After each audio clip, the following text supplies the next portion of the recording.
மன்னிப்பு என்பது மற்றவர்கள் செய்த தவறை நியாயப்படுத்துவது. மன்னிப்பு என்பது மற்றவர்கள் செய்த தவறை நியாயப்படுத்துவது அல்ல. அதில் உங்கள் மன அமைதிக்காக நீங்கள் அந்த பாரத்தை சுமையிலிருந்து இறக்கி வைப்பது மட்டுமே. மன்னிக்கலன்னா என்ன நடக்கும்னா, எல்லாரும் சொல்லுங்க, கடன் அதிகரிக்கும். என்ன அதிகரிக்கும்? என்ன கடன்? பாவம். பாவம் என்கிற கடன் பெருகும். பாவம் மன்னிக்கப்பட்டதென்றால் நீ மற்றவர்களுடைய பாவத்தை மன்னித்தாயானால் கர்த்தர் உன்னை சுகமாக்க வல்லமை உள்ள தேவனாயிருக்கிறார். கர்த்தர் உன்னுடைய கடன்களை குறைக்க அவர் வல்லமை உள்ள தேவனாயிருக்கிறார். எத்தனை பேர் விசுவாசிக்கிறீங்க? நாம நல்லா கவனிக்க, மன்னிக்காம இருந்தா ரெண்டாவது கடன் கூடிரும். என்ன கூடிரும்? நீங்க பரலோகத்தில் இருக்கிற பிதா உங்களை மன்னிச்சது போல ஃபர்ஸ்ட் மன்னிங்கன்றார். அப்படின்னா என்ன சொல்ல வராது? அப்படி நீ மன்னிக்காம ஜெபம் பண்றது வேஸ்ட்.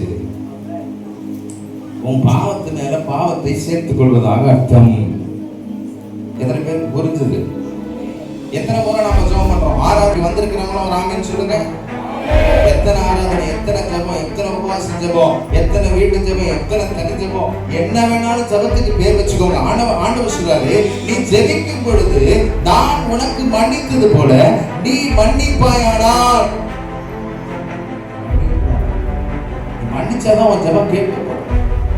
நீ மன்னிச்சாதான் உன் ஜெபம் ஆசீர்வாதமா இருக்கும். அப்படி யோசிச்சு பாருங்க, மன்னிக்காமலே நாம் எவ்வளவு ஜெபங்களை செய்து கொண்டு பதிலை பெற்றுக் கொள்ளாமல் போகிறோம்.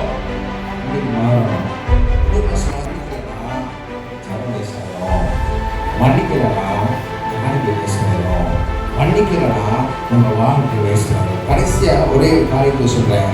முதல்ல சொன்ன வியாதி நீ 7 தடவை மன்னிக்கலாமான்னு சொல்லி மன்னிப்பை லிமிட் பண்ண விரும்புகிற.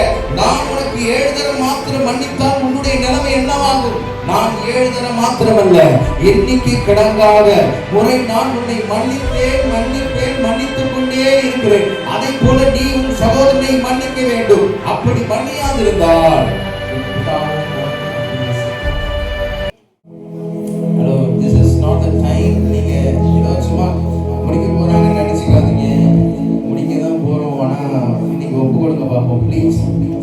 ஆண்டவர் இந்த சத்தியத்தை யாருக்கோ சொல்ல கையை உயர்த்தி சொல்லுங்க, என் கூட நீங்க பேசுனதை நன்றி. ஃபர்ஸ்ட் நீங்க அக்செப்டன்ஸ் குள்ள வரணும்.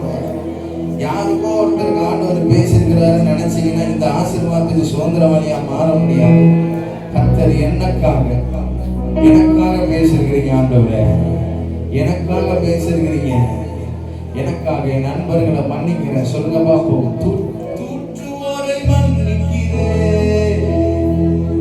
சொல்லுங்க பாப்போம். பேசிக்கிட்டே இருக்கிறாங்க. அம்மா என்ன பண்ண, நான் எவ்வளவு நல்லது செஞ்சாலும் பேசிக்கிட்டே இருக்கிறாங்களா? மன்னிக்கிறேன். சொல்லுங்க பாப்போம். அவங்க பேசினா பேசட்டும். கர்த்தர் நீர் எனக்கு மன்னித்திருக்கிறீர் அல்லவா? மன்னிக்கிறேன் ஆண்டவரே.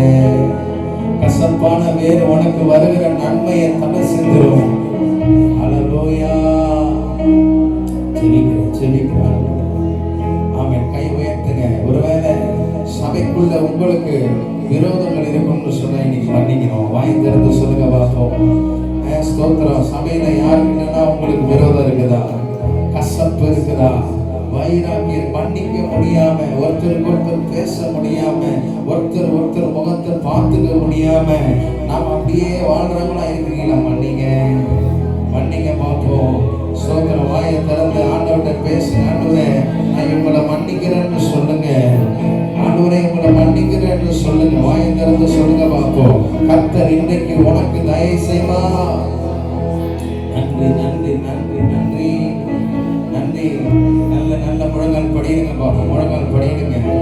நன்றி நன்றி ஆண்டவரே. ஸ்தோத்திரம். கர்த்தர் உன் இருதயத்துக்குள்ளே புதிதான ஆவியை கொடுக்க விரும்புகிறார். இந்த நேரத்தை you should not miss this time. ஏதோ ஒரு ஜெபம் நினைக்காத ஒன்ன புதுப்பிக்கிற ஒரு ஜெபமா மாறணும். இன்னைக்கு இங்கிருந்து போகும்போது கர்த்தர் ஒன்ன ஆவிக்குரிய உன்னதமான ஆசீர்வாதங்களான ஆசீர்வாதத்தை அனுப்பணும்.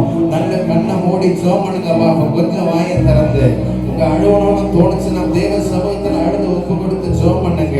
இத்தனை வருஷ காலமாக எத்தனையோ ஜெபங்கள் மன்னிக்காம வந்து ஜெபம் பண்ணிட்டு இருக்கிறோமே. மன்னிக்காம ஆண்டவரோட உறவு